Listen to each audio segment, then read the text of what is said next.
those who would like to participate in the Pledge of Allegiance, our prayer will be led by Mr. Councilman Braddock and our pledge by Councilman Balls. Minds and hearts focus on the Lord. Talk loud. Heavenly Father, we ask for anything that is not of you, Father God. We have to get rid of it right now, Father God. Father God, we ask for you to reach the minds and the hearts of our people, Father God, of the public, Father God. Father God, we ask for your safety and protection for our youth and our elderly, Father God. And Father God, I ask for you to be in the minds of our decisions that's being made here, Father God. We thank you and we honor you. In Jesus' name we pray. Amen. Amen. I pledge allegiance to the flag of the United States of America and to the republic for which it stands, one nation, under God, indivisible, with liberty and justice for all.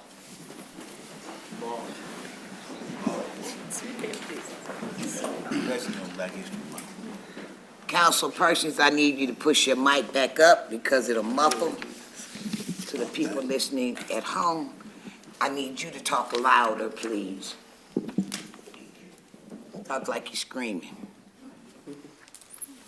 Once again, good evening. I'd like to welcome everyone to the City Council meeting. There's some housekeeping we need to do. Council persons, I need you to put all computers on silence as well as your phones. Audience, I'm asking you to, I can't demand that you do it, but I'm asking you to put yours on silence as well. I need to remind you that when people are speaking, there's no booing, clapping, or obnoxious behavior. Madam Clerk, can I get roll call, please? Councilmember Sylvia. Present. Councilmember Seals. Present. Councilmember Balls. Present. Mayor Pro Tem Garcia. Present. Councilmember Ostash. Present. Councilmember Braddock. Present. Councilmember Wiggins is absent this evening. Councilmember Hammond. Present. And Mayor Moore. Present. You have 8 members present and 1 absent. Do we have any? I went before you, I'm sorry. That's okay. I went out of order, I'm so sorry. Do we have any announcements? Yes, we have a couple. The next city council meeting is March 10th, which is also Student Government Day. The meeting will be held in council chambers and will begin at 12 noon. The convenience station will be open Saturday, March 8th from 8 a.m. to noon. City residents can drop off items not picked up at the curb and other miscellaneous bulky items.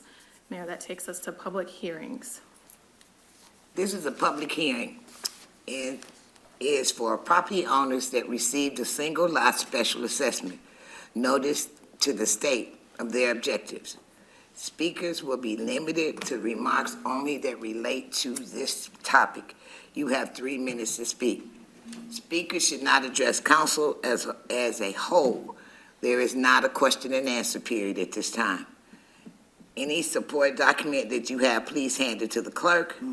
The public hearing is not a question or an answer period. Madam Clerk. The topic of the public hearing is regarding the 2025 single lot assessment tax roll. Do we have anyone here who'd like to speak to this?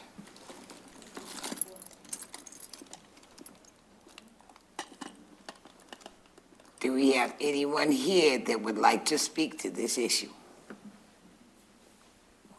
Anyone that has an objection to the letter that they received, you want to approach the podium and state your name, your address, and your objection.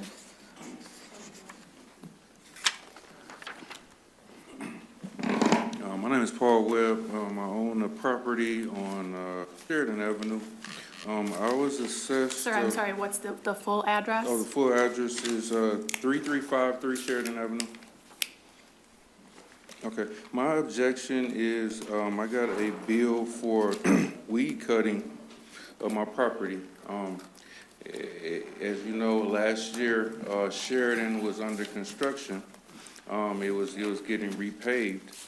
They had the street shut down, and for my personal property, the height from the ground to the curb was about a foot and a half. I could not get my trailer into cut the grass.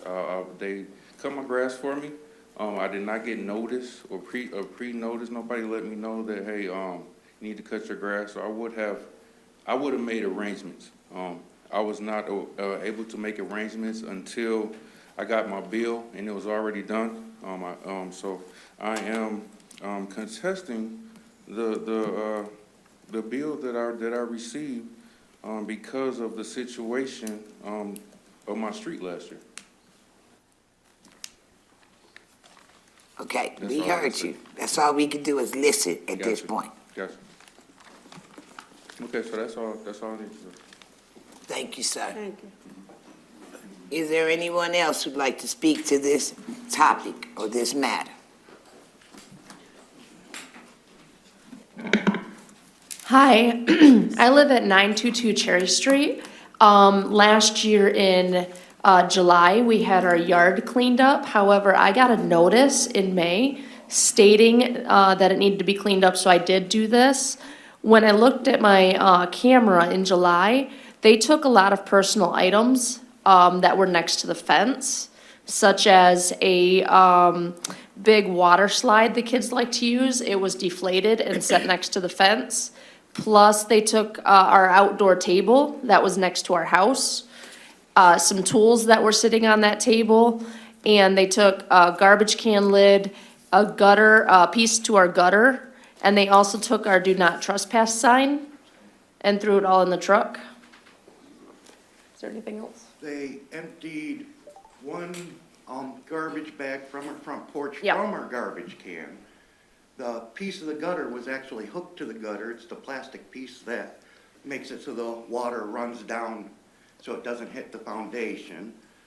But it was supposed to be for trash cleanup, Yep. and we already picked up all the trash and all that.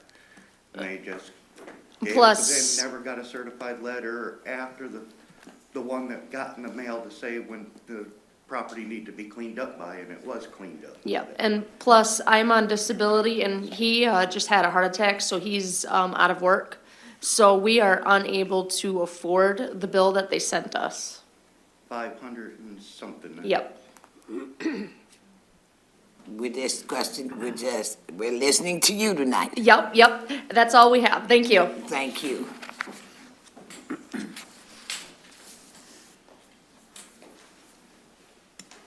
Hello, everyone. My name is Louise Simpson. I'm at 2834 Weber Street, and my concern is that they removed some items from the yard, and our original bill was $2,400, and then I got a bill in the mail that says $3,200.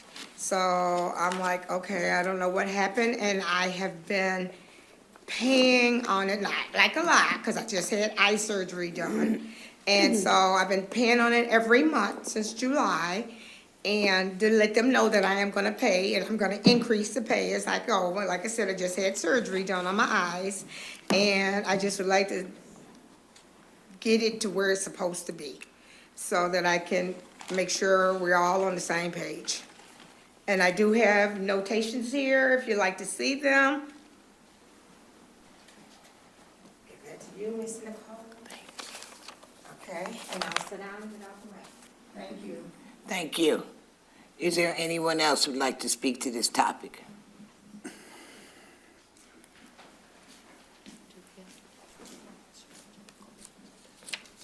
Brian Bosley, 1328 Bagley Street. The bill they sent me, I can't afford to pay it. And they came on my property and took vehicles that were plate insured that I was driving, claiming I don't have a driveway, and my vehicles were in my driveway. And they took several, my lawn equipment that I used to cut grass, smashed them up, threw them in the garbage truck and packed them away. So, I don't know what to do about the bill. I can't afford it. Okay, thank you. Thank you. Is there anyone else?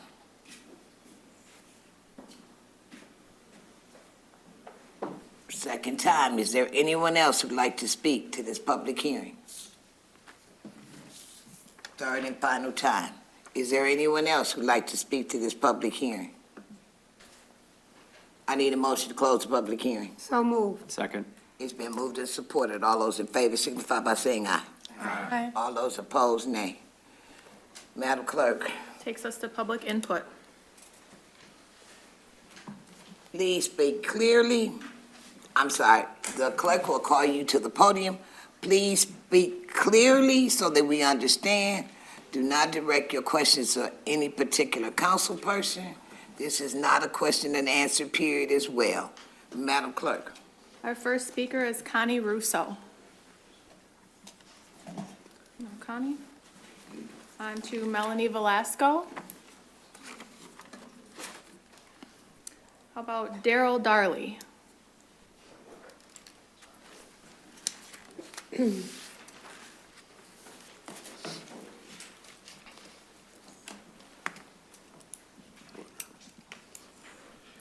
Good evening, our city councilmen, staff, and community. My name is Daryl Darley, owner of Frontline Security Services. I'm here today to address a citation issued to me for not renewing my registration. I stand before you not just as a business owner, but as a taxpayer and a concerned citizen who believe in fairness. First and foremost, Frontline Security Services is a one-man operation, just me. I'm a licensed professional trying to do everything by the book. Last year, I was contacted by the city clerk about a city registration. I went through it, but first I explained to her that I was working from home with just a telephone and a couple of contracts. I did not see for any registration needed. They continue on saying that I needed it to get the registration, get the home rezoned. I did not understand that, so I went out and picked up an office space and started renting, which cost just, I barely use it. And I just basically use it for storage spaces. Now, right now, at this time, it's been brought to my attention, and I have looked into it myself. We have illegal security operations going on here in Saginaw. Security personnel or wannabe security personnel are taking contracts and undercutting regular companies like myself.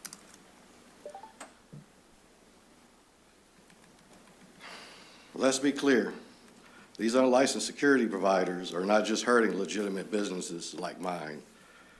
They pose a serious risk to the community and other business owners. They're unregulated, often untrained, and business hiring them are not knowing and exposing themselves to legal liabilities. As a result, Frontline Security Services is struggling to hire to provide reliable, compliant security officers. But at this time, I'm having that problem just because of the illegal security operations going on here in the city. Frontline's trying to keep it local, but we're, having a hard time. I'm asking the city council to reconsider its policies on small business owners like myself. I appreciate your time and consideration. Thank you. Thank you, sir. Thank you. Our next speaker is Joseph Morrison. On to John Milne.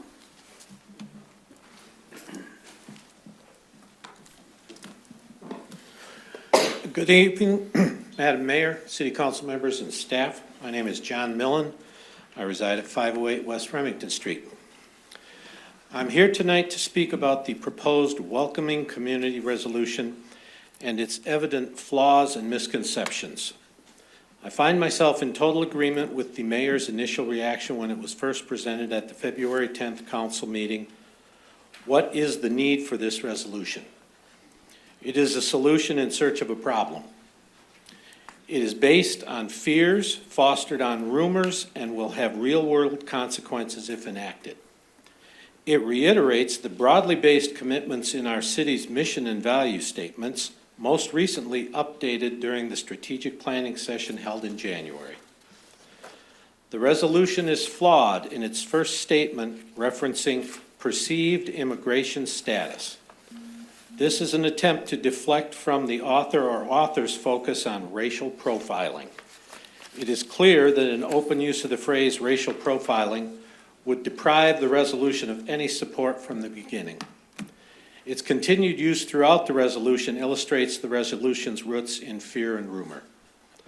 The potential consequences, if the resolution were to pass, lie in the resolved sections.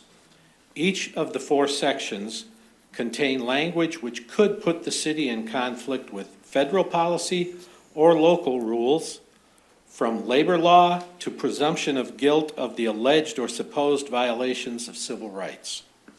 The clear intent of aiming the resolve at the police chief and department will have the exactly opposite effect of the stated object of the resolution, to foster trust between the community and law enforcement and government. The council created the Citizens Police Advisory Commission to address just such issues. It reviews police department policy and would review others' investigations into any such allegations to recommend policy changes. As vice chair of this commission, I can assure you we have received no communication of such problems, nor is there any formal or informal department policy that would allow such actions.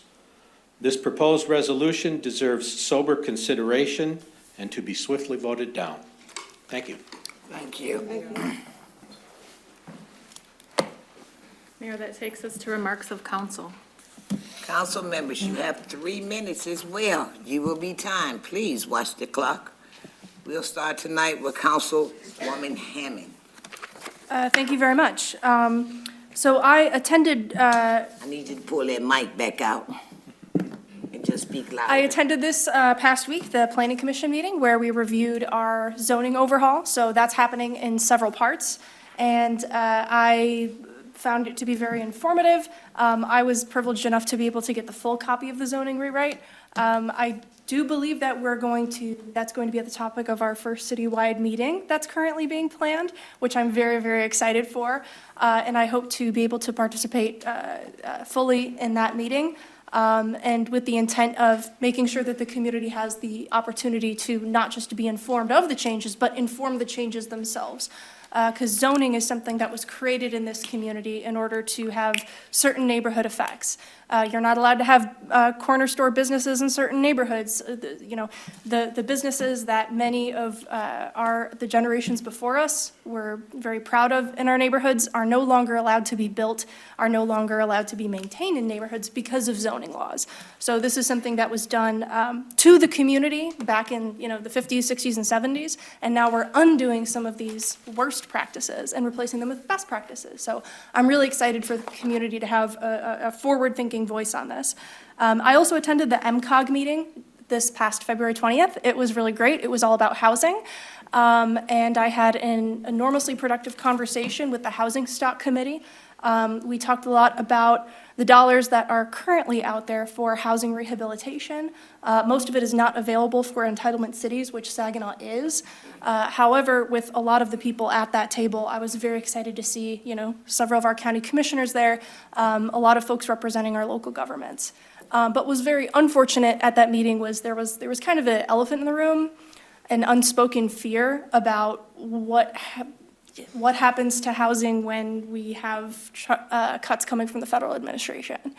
Because most CDBG is a federally funded program, and a lot of our state housing policies are based off of the assumption that our federal housing policies are going to continue. A lot of the local plans that we could build out on are based under the assumption that these federal programs are going to continue. So something that I'm personally taking great interest in looking into these next few weeks and months and years, most likely, is what kind of impacts are these staffing cuts going to have from the federal level, the agencies that are going to be most affected, and how it's going to affect our community locally here. Because we depend a lot on federal dollars. It matters a lot in our neighborhoods. It matters a lot for housing. So how is that going to impact the planning process? How's that going to impact our present and our future? And the sad part is that nobody knows right now. A lot of us are just planning for potentialities. Thank you. Thank you. Next, we have Councilwoman Woman Sylvia. Just gonna call you a lady. That's all right. All right, I'm a lady. Thank you so much, Mayor. First of all, I'd like to say thank all of you all for coming to your city council meeting. I'd like to say thank you to everyone that came up and spoke, and hopefully someone will get back with you. And I am taking notes, and hopefully some of you all, I may even contact you myself in regards to some different things I may want to get some more information on. Also, I'd like to say happy Black History Month to everyone. And also remember February 28th, and that's all I'm going to say. And you all have a great rest of the day, and God bless you. Thank you. Next, we have Councilwoman Seals. Thank you, Madam Mayor. Thank you, everyone, for coming out tonight. Just to report that, and since the last council meeting, I've attended the Elected Officials Academy, the Winter Summit. So I am continually learning and building upon the knowledge of becoming a new council person and trying to learn my role so I could be very efficient and effective at it. In our section of our charter, it is expected of us to do this and to attend and complete MML newly elected training. So I will continue doing that to get better and better at what I do so that I could be effective. So other than that, then I appreciate seeing everyone here today, and I will continue learning. Thank you. Next, we have Councilman Balls. Thank you, Madam Mayor. Good evening. I hope that everybody's needs are met, the people that came and said about the issues that they're having. I'm sure the city manager's department heads will send you some notices and let you know what you can do and can't do. I had the opportunity to visit the neighborhood house last week. I mean, they got plenty of programs down there for the kids. You know, our ARPA money went to the two community centers here in the city of Saginaw. I honestly believe that if the parents are not home, that they can get some mentorship at the community centers. I know for a fact that when the community centers close, a lot of our kids end up dying in these streets because they didn't have anybody mentoring them. So I'm so happy to report that the neighborhood house and the First Ward Community Center is doing some things today to mentor our kids so they don't get caught up in the streets. But anyway, when I went to the neighborhood house, I looked over the whole building. When I first went there before we got the ARPA money, the building was leaking. The floors need to be taken up, some of the tiles with asbestos in it need to be taken up. They got that all done. The place is really beautiful in there. The kids are having a lot of fun and they're learning a lot. They got different classes in there. The kids are learning boxing, basketball, arts and crafts, STEM. They learn a variety of things, and even the seniors are coming in and visiting the community center during the day and getting some exercise by walking around there. And I think that's a good mix for the seniors to see the kids when they coming and going, you know, to have some conversation with them and, you know, boost them up and give them some type of encouragement on doing the right thing. I'm going to personally go down there and help them build some bird houses in April. So if anybody here that got some skills that would like to help Councilman Balls go down and help the kids build some bird houses, I'd be more than willing to take you down there so we can do that. I think it's going to really be nice to see the kids building bird houses. I'm a advocate of skilled trades myself, so when we catch them when they're little, they end up being big tradesmen later on in life. So I'm looking forward to doing that. Matter of fact, I have a electrical board and a pipe fitting board that me and the neighbors put together, and I'm going to take that down to the community centers too and show them how to hook up wires and stuff like that to lights and light switches and things of that nature. So they're going to get a kick out of that. So I'm looking forward to it. So like I said, if anybody want to come and help, let me know. Thank you. Thank you, sir. Next, we have Councilman Oster. Thank you, Mayor. Welcome, everybody, tonight. We have a full chamber, so that's always good to see. And I do want to welcome some of our Saginaw County commissioners. I see Commissioner Tanny and Commissioner Webster in the back, so welcome, gentlemen. Not really a whole lot for me, over the last couple of weeks, I was down with a little bit of a cold, so I was not out and about as much as I normally am in the city. Just a couple of announcements, Mayor. Just remember that we here at the City of Saginaw are putting on a construction job fair. That's going to be March 12th from 8:30 a.m. until 2:30 p.m. That's going to be at the Anderson and Richmond Center. So anybody that is looking for work in those fields, please tell them about it so they can get out. And then also something else that came across social media here was, it's called El Camino, the Hispanic Latino Student Success Initiative. So how do I finish my degree? And they are putting on this event. It's going to be at the La Union Civica Mexicana. That's going to be February 27th from 5 to 6:30 p.m. And I'll keep my comments short tonight, Mayor. Thank you. You done? You done? Okay, I'm sorry. Done. I will concur with my colleagues on the people that came out to speak tonight, too. If you do want to stick around, if you're here afterwards, I'd love to hear more about what's happened, but our staff will look into it, and they will get back with you, and they'll also be getting back with us, so thank you. Councilman Braddock. Thank you, thank you, Mayor. I don't have much to say. I just like to thank everybody that's here. We do have a full house, and it's good to see. But I don't have much to say, so I just like to welcome. It's good to see the city council. And I mentioned one thing though, as far as I've been noticing a lot of community and events going on around here, and a lot of far especially with Black History Month. I don't have anything specifically, but there are people out here that's doing things out in our community that's trying to come together. So those who are out here that's working in the community, get your ear to the ground and help out, because people need help around here also, okay? And, it's also cold outside, so, if anybody needed, we got a lot of clothes. You got clothes and jackets that you got to give away. Let's get them to the shelters and get them to people that's in need. I've been giving away clothes all winter, old boots and stuff. So let's think about our people in our community. And that's pretty much all I have. I ain't going to be long with it. That's all, Mayor. Thank you. Thank you. Next, we have Mayor Pro Tem Garcia. Good evening, concerned citizens of the community. Thank you for all attending, and I'm also going to give a shout out to Commissioner Coney. I think Bill couldn't see you from that angle, but I appreciate you commissioners for coming out and supporting us and what we do. I don't have too much to say either. I just want to say there is a need. Like Braddock said, I know Old Town was asking for blankets. If you guys have any blankets, they're seeking donations for blankets, so if you have any of those. And then just some food giveaways that are going out this week. I know that's a big need in our community with the prices of eggs and everything. So there's quite a few. If you go on Facebook, the Saginaw United Way, they've been doing a great job weekly putting the list of all the different food giveaways. So there's a couple on Friday. There's one at the World Outreach Campus on Bay Street starting at 10. There's the Radiant Church of God that does it all the time, every Friday at noon. Then there's also the Caring Closet this Saturday. That one's in the township. And then and the Old Town Christian Outreach, they're there every Saturday at 10 o'clock in the morning. So these are some great resources that you can share with your loved ones or your family, friends, or neighbors. And just want to say that I did talk to Amy from the Mustard Seed.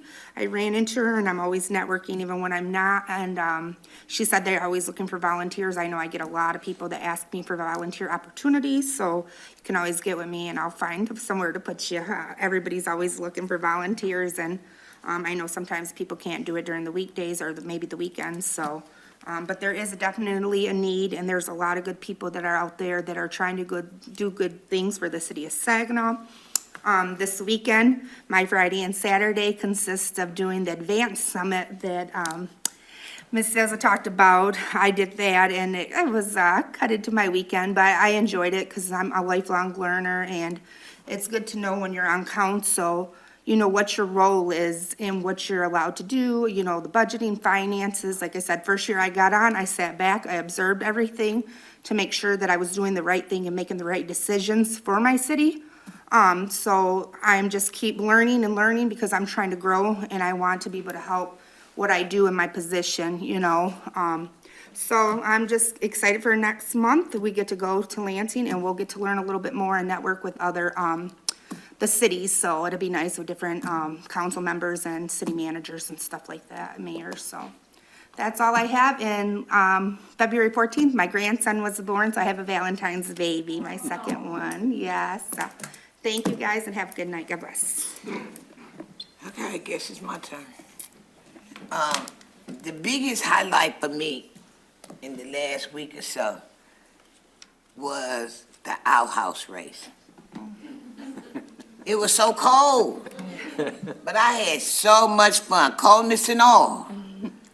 I was frostbit. I went home, but the good part was Saginaw made, what is that channel that they have, the sports channel? ESPN. We may be showing that on there, and I was so excited because Saginaw is on the map. And when you think about where we've been and where we're going and where we're at right now, I see a change. For a change, I get a chance to address the public comment. Please, this is where you come when you can't resolve it. And this is where we talk. We can't talk back to you, but we're listening and we're jotting notes down. And again, you will be contacted. If you've not already been contacted, you'll be contacted. I think that a lot of people are under the impression that we've turned a deaf ear. No, we haven't. We're still listening. It's just stuff we can't do. We can talk to our city manager. We have but one employee, and that's the city manager. All of the other city employees, they're not our employees. They report directly to him. I've completed all of my training with the Michigan Municipal League. I sit on boards and directions. I won't be at the next meeting because I'll be in Washington, D.C., representing Saginaw in the state of Michigan. That's part of growing and knowing where you belong. My fellow council persons, they're getting busy because I want them to be just as good as me because I'm trying to get what they call my succession plan together so that when I step down, it won't be a shocker and somebody up here can take the mantle. We've come too far. Like the song said, we've come too far by faith, and we've come way too far. Once again, I'm standing on it's a new season, it's a new day. Fresh anointing has already come our way. We just have to walk into it. Thank you very much, Madam Clerk.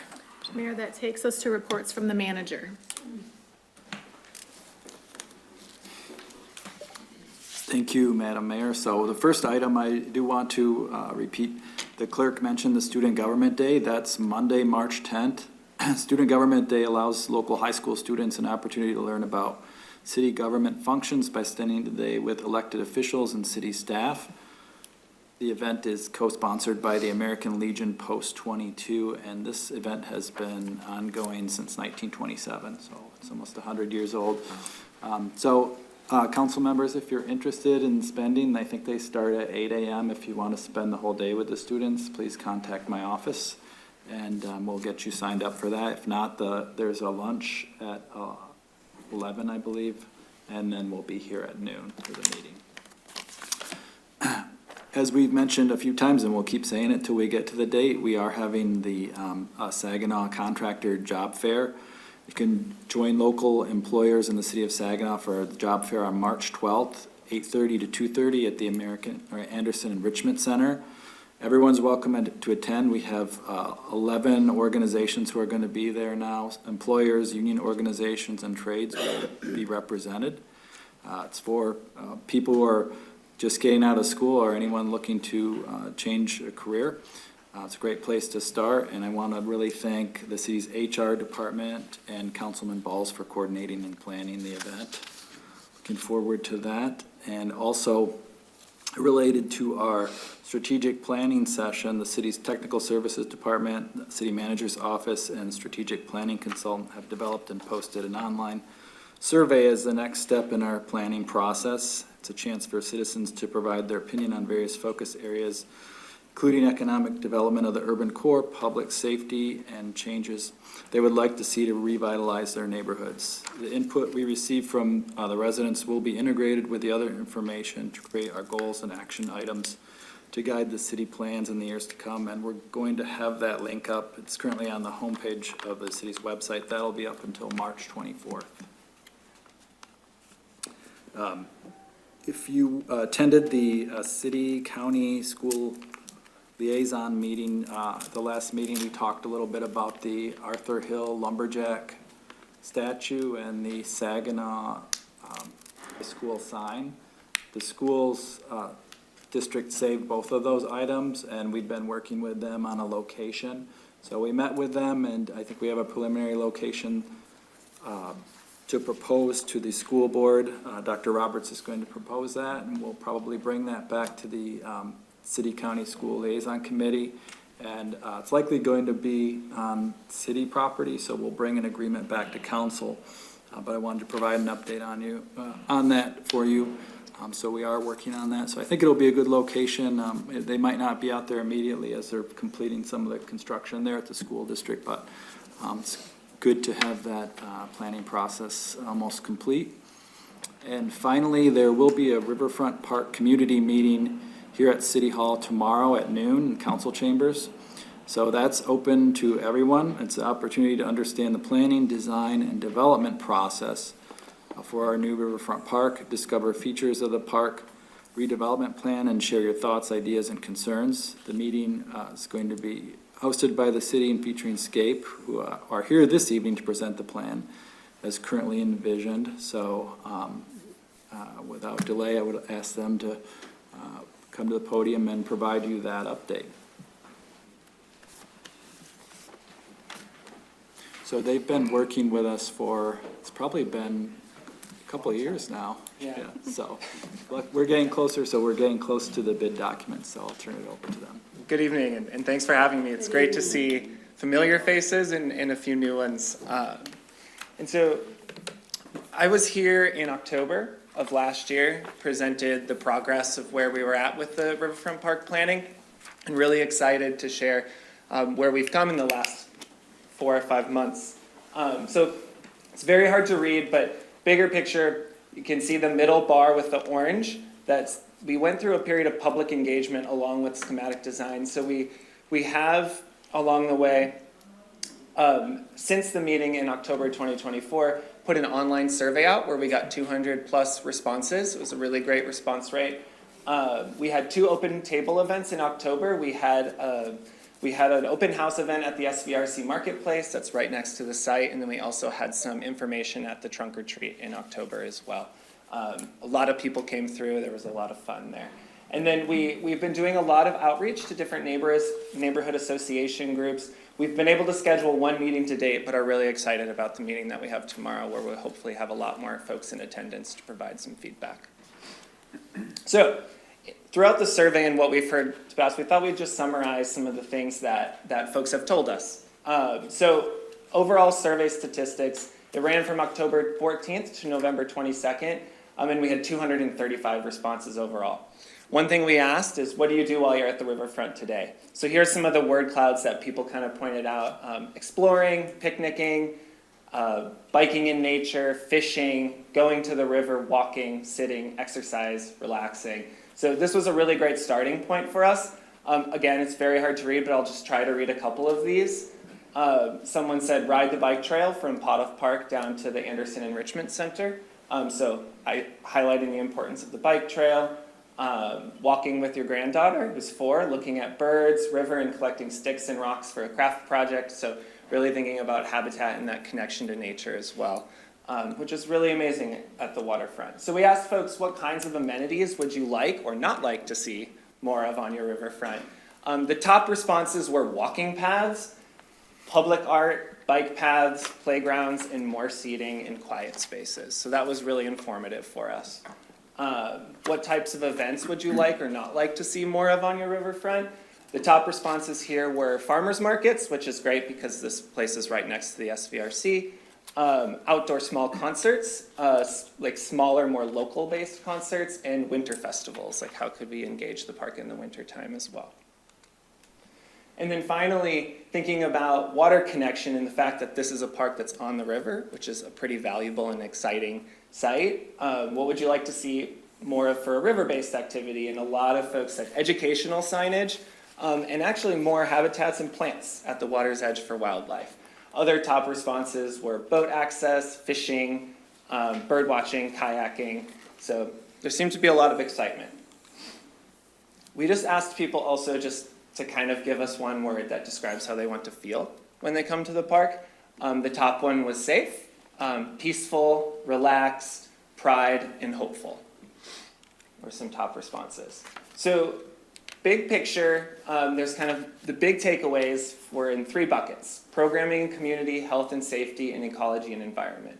So big takeaways were increasing waterfront access, creating family-friendly spaces that are accessible to everybody, and providing more flexible spaces that can accommodate a lot of different types of community events. For health and safety, create a safe and welcoming environment, and encourage movement in a healthy style through play, through outdoor fitness, etc. And then finally, in ecology and environment, improving the habitat for birds, fish, and other wildlife, and integrating educational elements into the park design.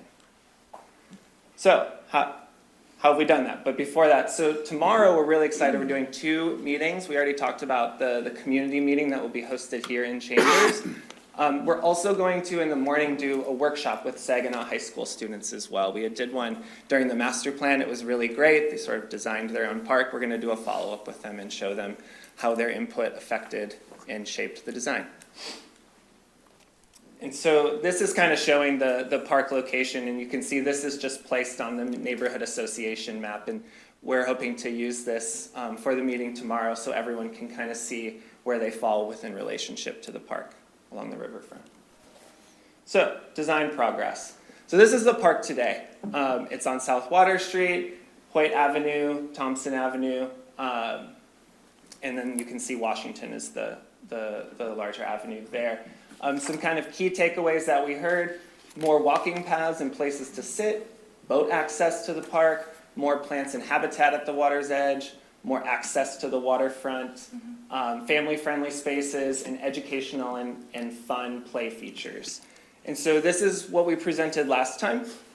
The plan is to have a big central lawn to promote and accommodate events, and access directly down to the water, a community garden, a waterfront walking boardwalk that accommodates fishing, as well as a fishing pier, and a playground. And so since then, we've made a few changes. I think the biggest ones are we've really worked through the playground to incorporate more education into the playground. We've created more additional flexible community spaces, picnic groves, places to sit with families. You could bring a large group, small immersive spaces. So I don't know if this will work. Kind of. You can kind of see here there's some smaller pockets to sit among trees in the shade. And then a big thing we've done is added a lot more seating along the waterfront edge. And so these are just some illustrations. You can kind of see here the Iron Bell Trail will run north to south on the site and connect into the bike trail that's there today. This plan will actually widen it. You can see the view out over the lawn and a lot more kind of trees and low shrub and vegetation and plants at the water's edge.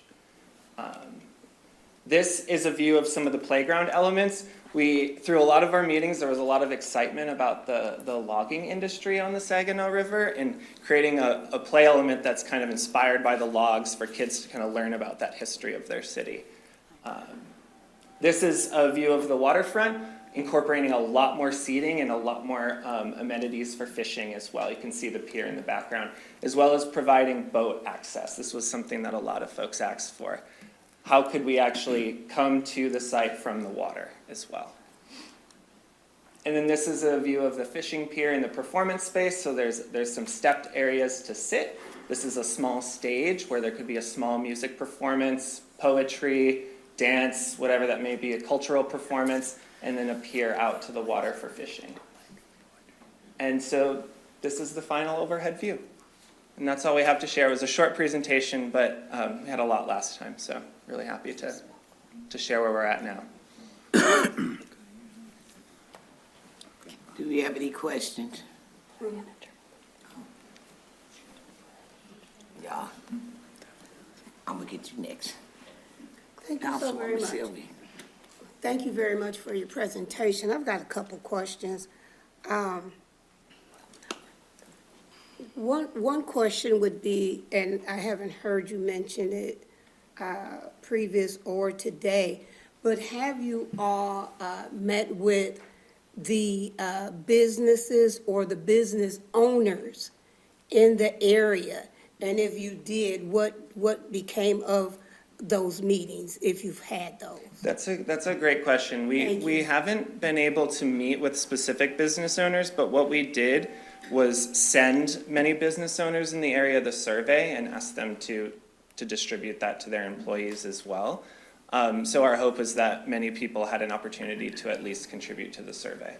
So do you think, so this would make another question, but do you think that would be beneficial,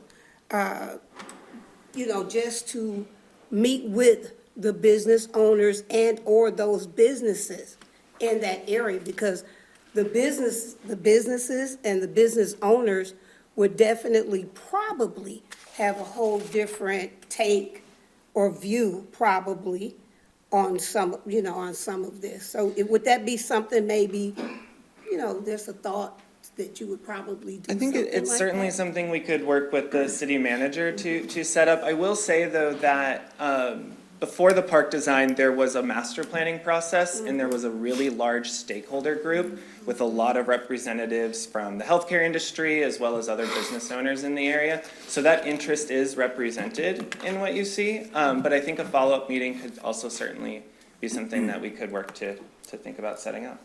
Yeah, I was going to mention the stakeholder meeting, because during the master plan process, a lot of the businesses were included on some of the panels for master plan, and then we did look at, we did create the survey, and we wanted to work through, like, Ascension, now My Health, through their HR department to distribute it through their employees to get an idea, and I think we did the same with AT&T because a lot of their employees currently use it. So we do have, we wanted to do that as an input process because we all know consulting contracts are hourly, so we want to limit the number of meetings that we have. So if there's some key ones, we could reach out again too, though. Yeah, I'm kind of thinking about the smaller businesses. Don't want to have them left out. So once you compile, get this information, what are you going to do with it? How are you going to utilize it?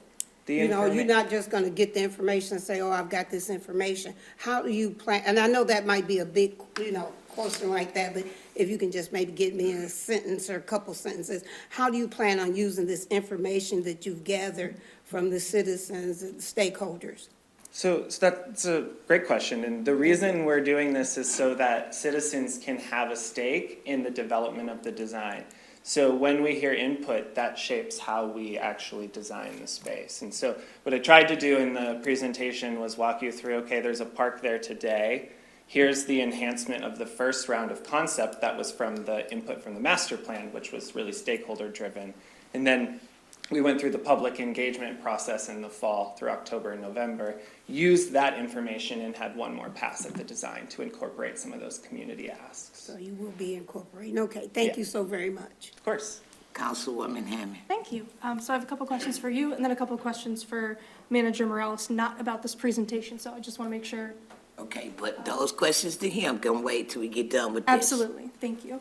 For similar question to Councilwoman Lamar Sylvia on the information from stakeholders, as a consultant, do you basically own that data or is that shared between the city and your organization? No, we'll issue a report so the city can have all of that information. Fantastic, because I love to have, anytime somebody mentions parks and walkability and businesses and utilizing our downtown areas, we got to do something about our highway and the structure. It's not safe for walkers. It hurts our businesses. So I want to use that when we talk to MDOT.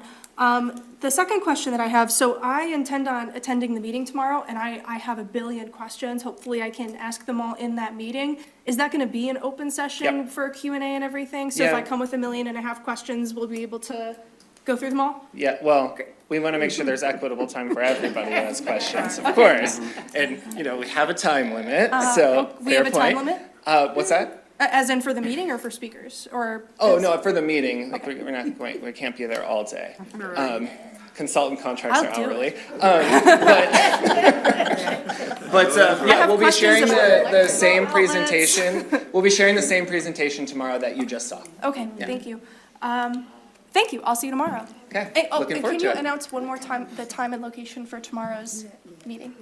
Noon, right? Cassie? Noon here. Noon here? Yeah. Okay. In this room? Okay, thank you. I had a question, Madam Mayor. Yes, Councilman Boss.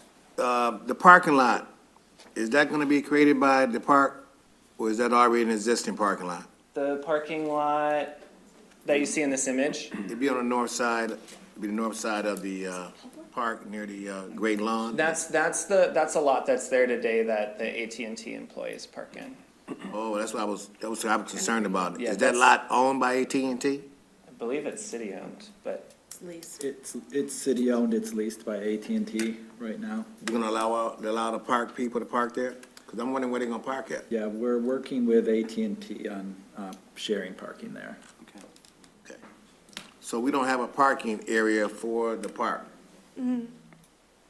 Well, various other public parking throughout the downtown, which I think was discussed at the Planning Commission meeting last week. But yeah, this, I think we'll be able to have an arrangement with AT&T where we split that lot up. Okay. I'm concerned because, you know, they're gonna have this nice area down here, nowhere to park. You know, I don't see the parking area really, you know, so I was hoping that maybe we can design a park somewhere in there. The future development area, there's nowhere in there we can park at? We don't have a design for that area. Okay, all right, Yes. okay. All right.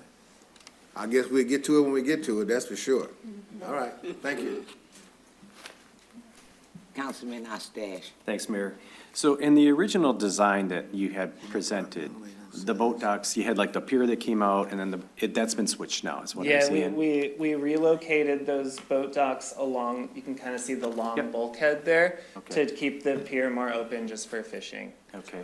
You know, we just had this conversation before the meeting with some of your colleagues too, because it was being talked about on social media again. People really are looking forward to those, because the comment was, oh, well, I get up to Saginaw with my vessel, but then I turn around and I go back to Bay City. Yeah. Because there's nowhere to park there, you know, and get out and walk and then even get into our downtown area restaurants that are currently there.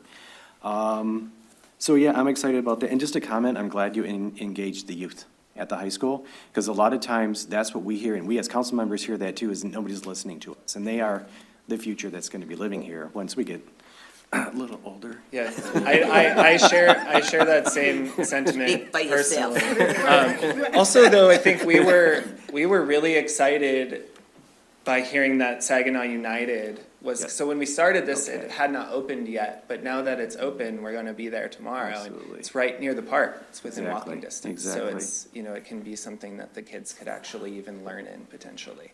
And the other part that excites me too is the seating. I'm done. Is the what? The seating, lots of seating. That's. We good. heard the community loud and clear on that one. I'm all set. Thanks, Mayor. Councilwoman Ham. Yeah, thank you so much, Councilman Balls, for asking the question about the parking lot. I also noticed the same thing. So it's a city-owned parking lot that's currently on, what's the term of that lease? It's a 50-year lease Oh, goodness. for, Oh, it's dependent upon number of employees at that site, so. okay. So we're asking them very nicely then. Okay. Yes. Okay. Thank you. That was my question. I will say, you know, you look at the park and it is, I just looked, it's 3 blocks from the parking lot that we just built, so the old Jacobson lot. So one thing is to encourage people to walk through the downtown and go to those small businesses that we have too, when you're going to the park. Just living downtown, can we, what I would like to see, and I know that various departments are working on this, we've had lots of conversations with MDOT, but I would like to see how these improvements in our downtown are going to be matched by an aggressiveness in getting this highway tamped down, safety features. It needs to be, we all know the needs, I think, of what our downtown requires. I live there, I see it, it's not fun, it's not safe to cross that street. So can you tell me what kinds of ways we're soliciting MDOT right now to get those highways plans changed? Well, we have Beth London here tonight, and she was a city engineer, but if she wants to add to it. But we've been working with MDOT for years and years on that. So this, with regard to this project in particular, the park and future development site, MDOT has been, I believe, the most open that they've been probably ever for making changes to M13.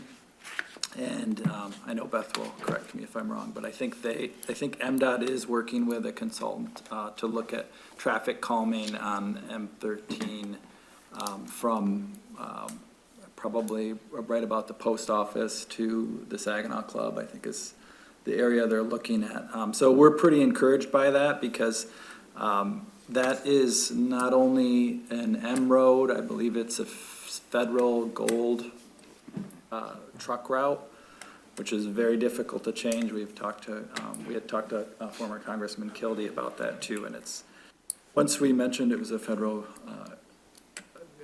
gold truck route, it's kind of a lot of shrugs on the federal side, but I think given this development and the openness of MDOT right now, we're really encouraged about it. So we would need support from council when that comes about, but if MDOT gives us a go-ahead and says, hey, we approve of these changes, we're gonna need the funding to do that.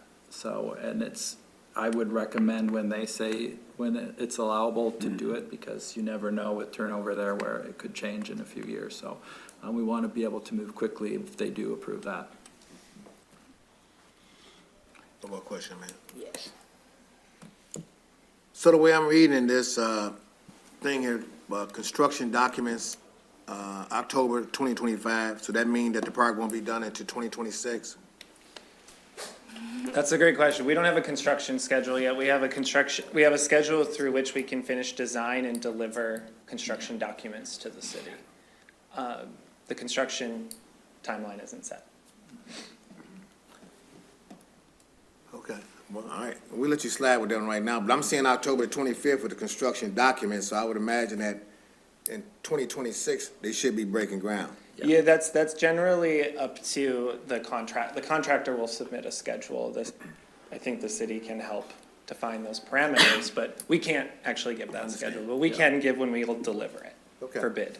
Thank you. I do want to mention, while we're talking about schedule, you'll see where we are. We're about halfway through design development.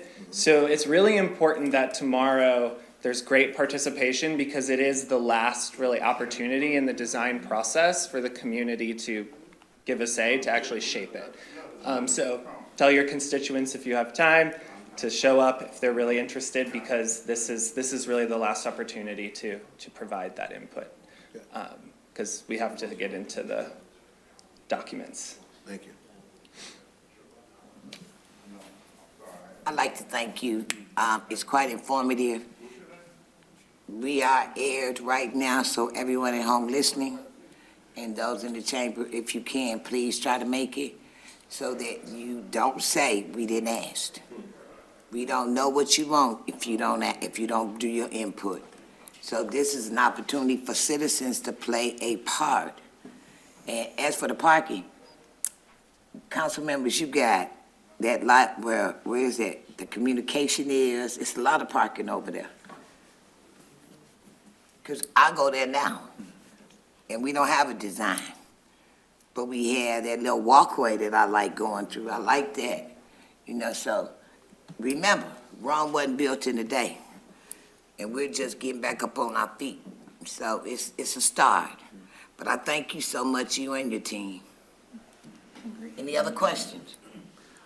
Thank you for the information, Madam Mayor. Thank you so much, Mr. Balls. Councilman Balls. Thank you. Hopefully see some faces tomorrow. All right, thank All you. right. Thank you. Now, the ultimate questions. Do we have any questions for city managers? And I need y'all to keep in mind, 2 at a time. Councilman Balls. On that point, Mr. Manager, I've been getting a lot of complaints about the Jitway Island. I know we have it closed for traffic, but I think we need to have a committee to sit down, find out how we can open it up to traffic sometime. I mean, everybody, I know we have some bad elements that come at a certain time of the day, and they want to show out and stuff like that, but a lot of people are hurt because they can't park there. Even the fishermen, the guys that fish, they would like to go there and park and go fish, you know, during the wintertime. So I think we need to get a committee together and find out what we can do, find some money to either hire a police or something, guards or something, maybe charge to get on the park, do something, but we got a gym sitting there and it's not being used. And I think we really need to do something about that, because a lot of citizens are getting teed off about that. You know, it's, you know, other big cities, they have parks and stuff like that, and they don't have issues like that. They do something to make sure that stuff don't happen to the gyms of the city. I have another personal reason I like that park so much. I met my wife there, and 40-some years ago. And, Oh, Lord. sometimes I think she wanted open, because sometimes I think she want to drop me back off. So we got to get that park open back up. So I appreciate that. Yeah, certainly we can look at that, and it would be great if, you know, we started working with some groups that were interested in doing that, but no one's come through. Right. So, but I think there's probably an opportunity to do some of that, and maybe there's some, the group that Mayor's been working with might be interested in hosting something like that. Yeah. But we'll talk about that, and there's probably gonna need to be some investment too. So you mentioned, right now it's closed to everything. Right. To foot traffic, because they're doing the erosion project. Once you go and look at that project is, I think Phil said, within 6 or 8 feet of the road right now, erosion. So that roadway is probably gonna need some additional work if you wanna have a vehicle traffic going around. But that's some good things to talk about if you wanna have a committee talk about. These are all of the investments and different ways to do it. Certainly, we can do that. Okay, thank you. See if we can get Councilman Brett out to lead that committee. All right. He's new. You gotta break. What can't you do? He said I gotta do something. Councilwoman Hammond, I guess, for next. No. Thank you. Just as a clarification question, we had a public hearing earlier today about the single lot assessment tax roll. Did folks have to sign up to give public comment, or because it's a hearing? All right, so they should not presume then that we have their contact information. It would be a good idea to perhaps leave phone numbers and emails with our clerk here for those individuals who wish to be contacted back from the city? Yeah, so when they start their comments, they were supposed to say their address. I think the clerk mentioned that. So once they have their address, then we'll look into that issue and provide a response. Okay, I was trying to listen to addresses too, but it was kind of difficult. So for folks who leave their phone numbers, I will, or emails, I'll also reach out individually. So if you leave your email, I'll reach out. Or if you happen to stay to the end, I'll be here too. The other question that I had was, is there a timeline in place for the big citywide public meeting that we're planning of having like a, I'd love to be involved on determining some of the format for that meeting, and how kind of the public engages and coming up with some creative ways. Do we have a timeline for like when we know what that meeting is supposed to look like, or how we want to, release to the public where it's, bring this material or that material, or expect it to go from this time to this time? Yeah, we'll probably be announcing that in the next few weeks. We're still planning that. So we'll be looking at, what I'd like to do is, I'd like to have that meeting every other month. Yeah. And I'd like to have the locations picked out for the year.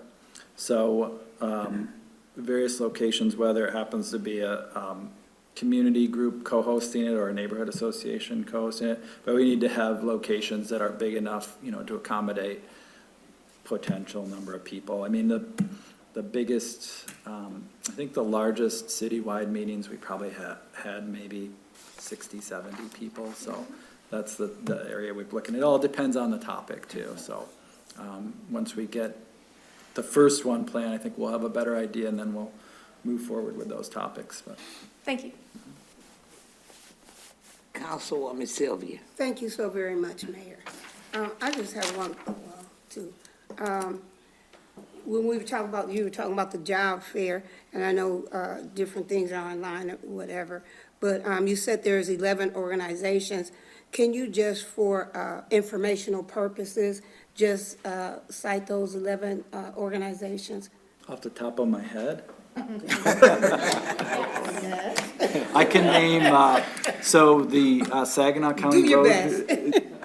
I'll do my best, yes. The Saginaw County Road Commission is gonna be there, the city of Saginaw. Is it on the website? It's on the website, but it doesn't list all 11, so as we're planning it, it does say, I think the plumbers and pipe fitters, carpenters union. We're talking to, we asked Corning to participate. I think that first they were a little bit, because it says construction job fair, so we don't want to limit it, but I think some people thought that it was because of that. But we'll get a list to council from our HR department. Okay. And then you can, help publicize that. We did present this at the City County School Liaison event too. Grace DeLeon, our HR director, presented there. So we have the school board knowing about it, and so we want to especially get a lot of youth involved. So it's a long event, so hopefully they'll have time to come during the day. Right, because I was thinking of the young people that are in here today and also that are viewing us. And also whomever heads up with the Ojibwe, whomever that may be, I definitely want to be a part of that. And thank you so very much. I just pulled it up. So this is a few of them. Carpenters Union, Local 706, the city, Farmer Asphalt Sealers LLC, IBEW Local 876, Ironworkers Local 25, LEMC, Roadie Brothers Excavating, and Saginaw County Road Commission. great. So, That's gonna be and great. there's more after that have been added. Okay, thank you very much. Councilman Ostache. Thanks, Mayor.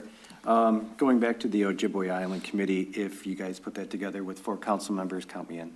I've been approached by others too. There's actually been, Tim was talking, manager was talking about it. People have actually, I think they were trying, a nonprofit was trying to do like an adopt the Ojibwe Island like they did with Hoyt Park.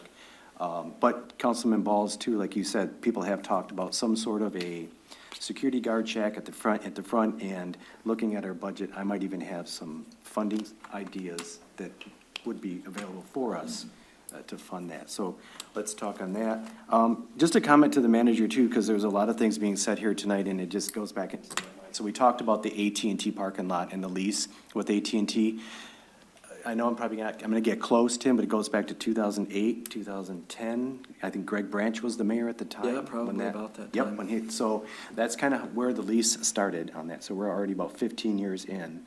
So I'm glad we're talking to them. And the other thing too about MDOT, Councilwoman Hammond, you've talked about the traffic, and I'm always talking about the traffic in the downtown area. I've presented some information to the manager too about an urban planner who's actually worked with MDOT that's had a lot of success in cities, encouraging them like how you can shrink the size of a road but still get the same amount of traffic through. Everybody gets to where they're going same time, but you create density, and so they've got that information as well. So we're in the background, we kind of talking about that already. So thanks. That's all I have entirely.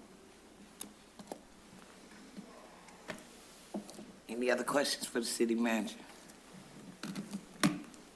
Thank you, Mr. Manager, for volunteering me. Madam Clerk. On to the consent agenda. The agenda has been available on City Hall and on the city webpage and on SGTV channel 191. I need a motion to accept, to hit the agenda, leaving room for exceptions. So moved. Support. Do I have any exceptions? Number 6. Do I have any other exceptions?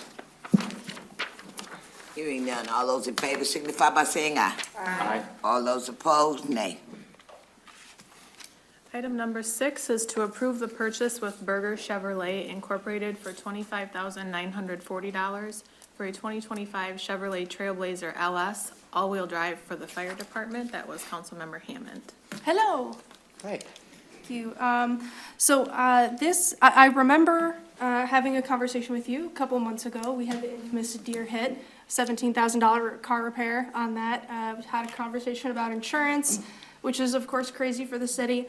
So I remember at that time you told us that there were 3 essentially fire department employees kind of sharing one vehicle.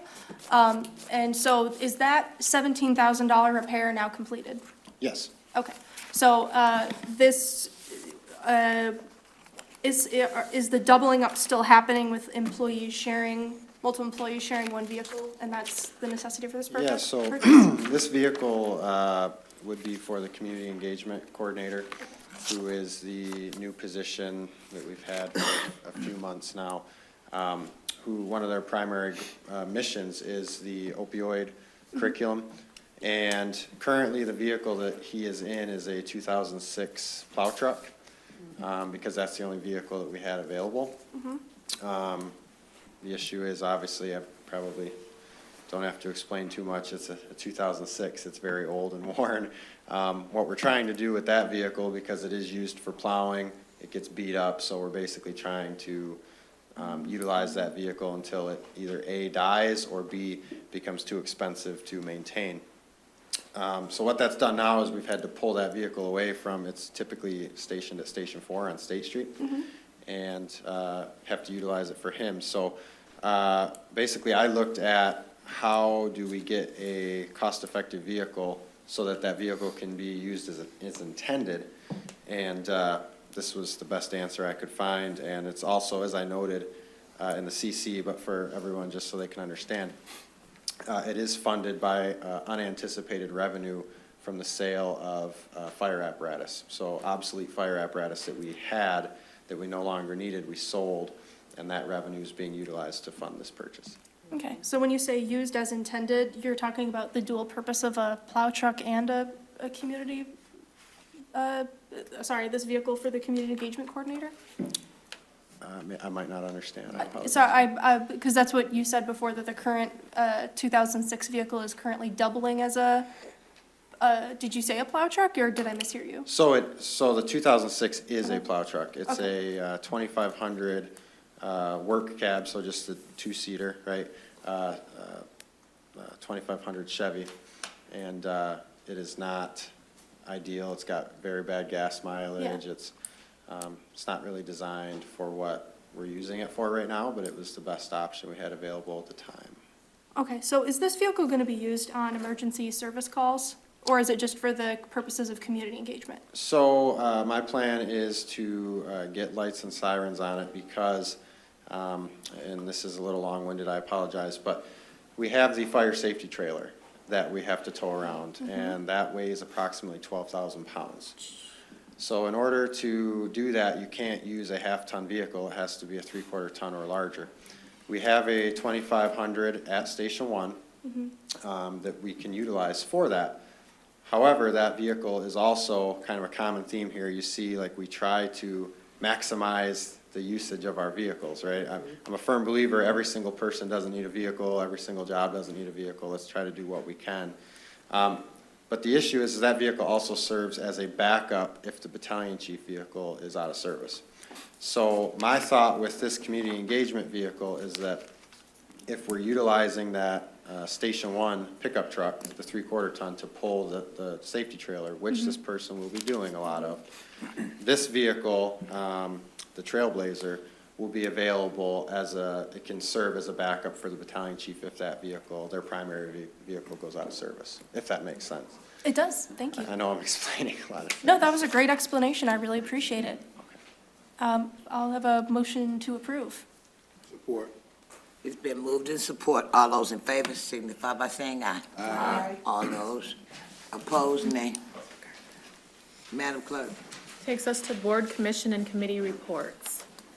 do I have anyone who wants to speak on any city-related board or commission that you sit on? Is there anyone that would like to report? Yes.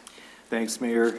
Yeah, so tomorrow we've been talking about the event that's going on here at City Hall from 12 to 1 with Scape with the park, but also the regular Planning Commission meeting will be tomorrow night at 6 p.m.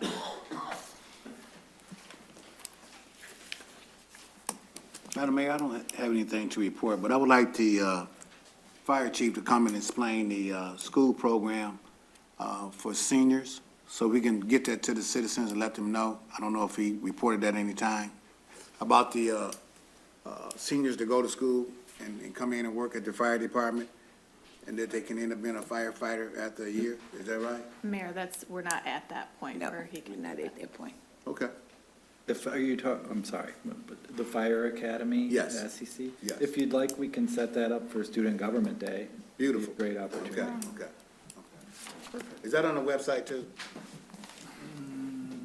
I'm not sure, but we'll make sure it's on there. Everybody come out that day, because Councilman Ball's gonna be geared up. I'm geared up for the city. I want to see citizens that live in this city, work in this city, pay taxes in this city, raise their kids in the city, and have fun at our new park. That's what I want to see. Okay, are there any boards or commission reports? Any others? Madam Clerk, On to appointment of board, commission, and committee members. I need a motion to approve 1 through 3, leaving room for exceptions. So moved. Support. It's been moved and support. Any discussion? I'm sorry, any exceptions? All those in favor signify by saying aye. Aye. All those opposed, nay. Mayor, that takes us to resolutions. Our first on the agenda is the authorization to apply for the Certified Local Government Grant Program. I need a motion to adopt. So moved. Second. It's been moved and second. Any discussion? All those in favor signify by saying aye. Aye.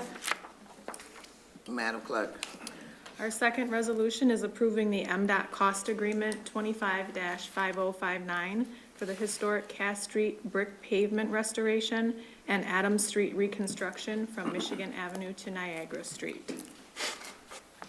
I need a motion to adopt. So moved. Second.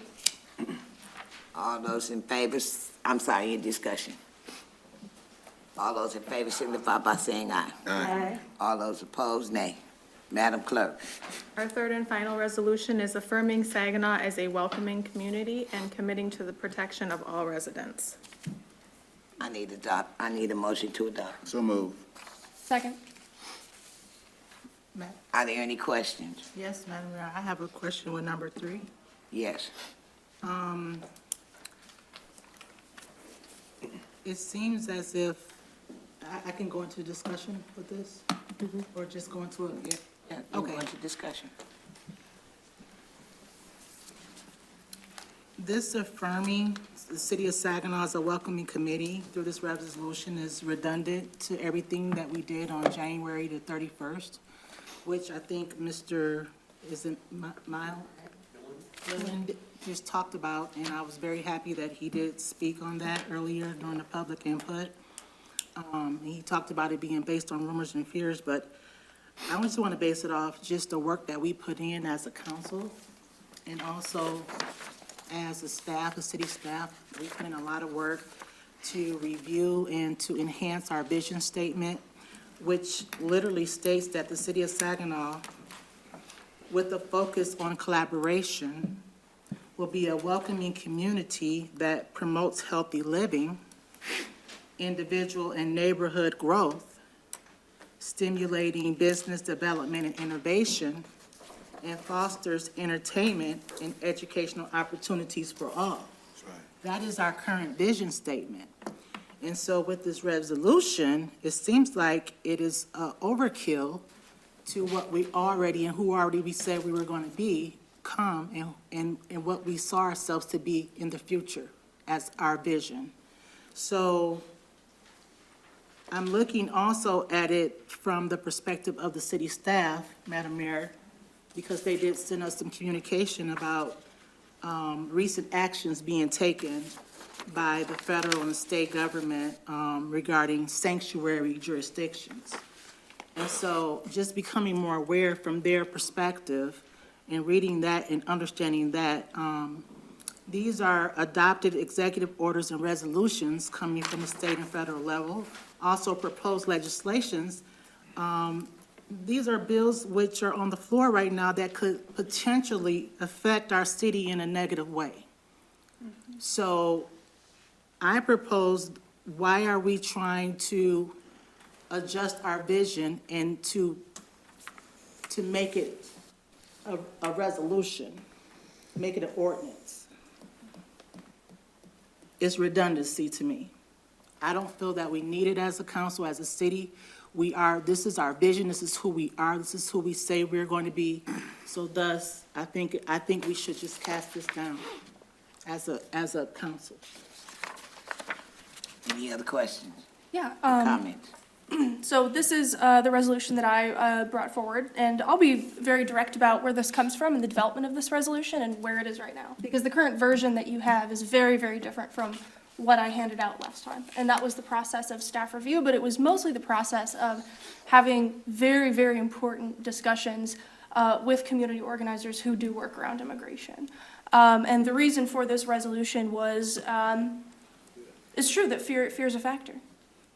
Because I think that there is a lot of fear at this very moment. And I think that there's fear of losing funding as a reprisal. There's so much uncertainty right now. And so the resolution that is before you tonight came off of several communications and meetings with very well-respected leaders. And this resolution has been pared back very significantly. I would no longer categorize it as a welcoming communities resolution or a sanctuary cities resolution. It doesn't have the same effect. And I won't sell it or try to say that it's something that it's not, or it does something that it doesn't. It's very much so reiterating and expounding on our vision statement in its current form. And that's because, there was just a long, very robust discussion about what do we do right now? How do we protect people? How do we get out in front of situations when there's so much uncertainty? What's a benefit? What do we have that we can use that's beneficial to us? And what are we risking? So because of those conversations, this resolution was changed very significantly. I think that there were, the city attorney and I had a really great meeting where we went through a lot of the pieces of the resolution that may have issues with the charter and things like that. And so we pared all those down. But again, for me, it's not about the federal funding aspect, to be very clear, just from my heart, because I think that the federal government has its own priorities. They're not going to ask us, right? So, as this resolution stands, I'm going to be voting yes on it, not with the original intent. This is very different from what it was 2 weeks ago. And I'm very excited that the conversations that came out of this were incredibly action-oriented, incredibly in the moment. And what my hope is coming out of those conversations is, number one, a greater and quicker response time when things may happen that come out that are very scary for the communities that we host here in Saginaw. And also that we can, get deeper into what we're doing right now that we can improve on, and conversations that can be had informally with our chief about things like trainings and things like that. I think I know that we've had conversations along those lines that we're going to expound upon. So it's a very long winded explanation because these were very long discussions. So I'm in support of this resolution for me, but I'm not going to say that this is a whole kit and caboodle. This is about defending people, because this is not the Sanctuary Cities resolution that's being passed elsewhere. So I'm not going to misrepresent that at all. Yes, Councilwoman. Thank you very much. Personally, as I looked over it and read as much as I could, my eyes started crossing. I can see, and I can see Councilwoman Seals' take on it, and also Councilwoman Hammond. But as I do, and as I like to try to do, and talking with the citizens, they would not like to see this. So that's why I would have to vote no, because the citizens, my constituents, don't want it. So that would be why I would have to vote no on that, on this particular issue. Anyone else? Yes. Thanks, Mayor.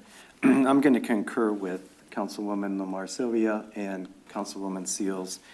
I did hear a lot of outcry in the court of public opinion that they did not like what we were doing. It was very obvious in the social media sphere. But also, too, concerns with federal funding and state funding is also some of my concerns, but also some of my concerns that if we were to pass something like this and it was everything's up to interpretation. So the Office of the Attorney General for the federal government, Pam Dondi, doesn't seem to be playing around.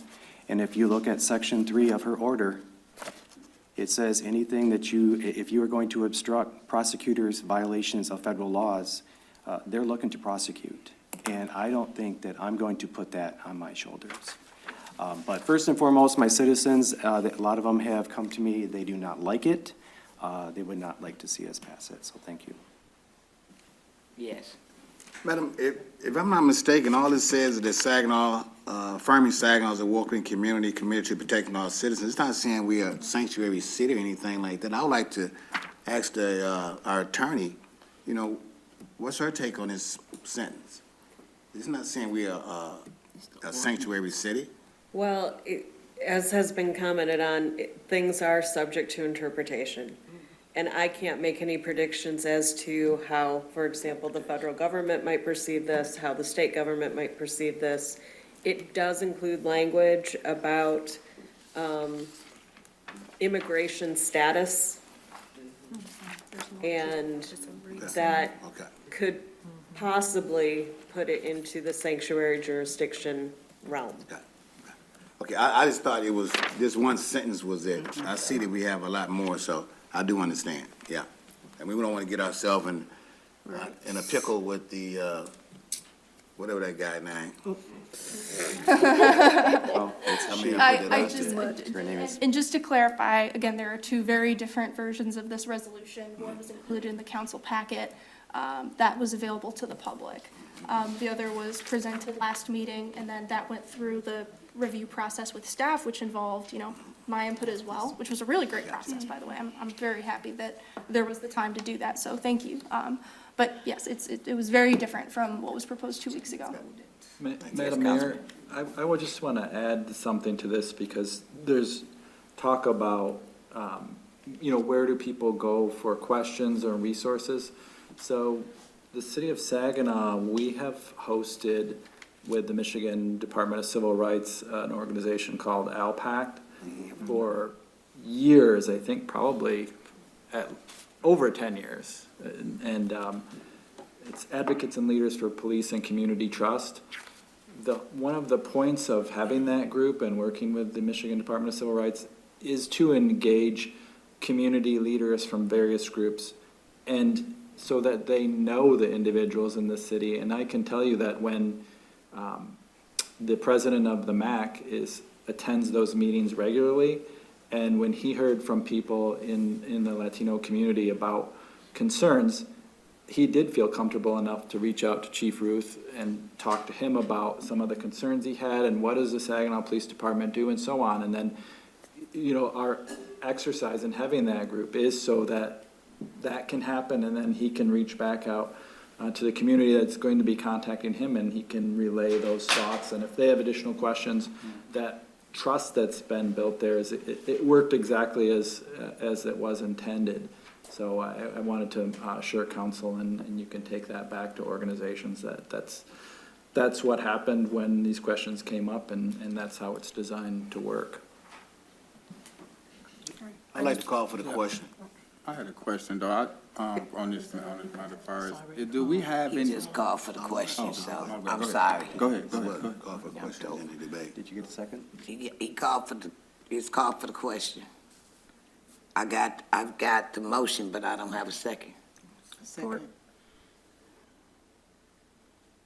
All those in favor signify by saying aye. Aye. All those opposed, nay. Nay. This is to the call to question. This is for call the Call the question. question. Okay, so then, under discussion. Everybody understand? This is for call the question. All those in favor signify by saying aye. Aye. All those opposed, nay. The original motion was to, It is to adopt a resolution affirming Saginaw as a welcoming community and committing to the protection of all residents. all those in favor signify by saying aye. Aye. All those opposed, nay. Nay. Roll call vote. Councilmember Sylvia, Nay. Councilmember Seals, Nay. Councilmember Balls, Nay. Mayor Pro Tem Garcia, Nay. Councilmember Ostache, Nay. Councilmember Braddock, Nay. Councilmember Wiggins is absent, Councilmember Hammond, Aye. and Mayor Moore. Nay. You have 7 no and 1 yes. The motion is denied.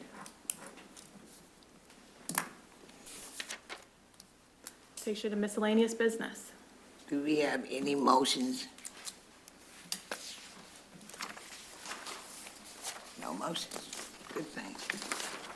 I need a motion to adjourn. So move. Second. It's been moved and supported. All those in favor signify by saying aye. Aye. All those opposed, nay. Everybody have a good week.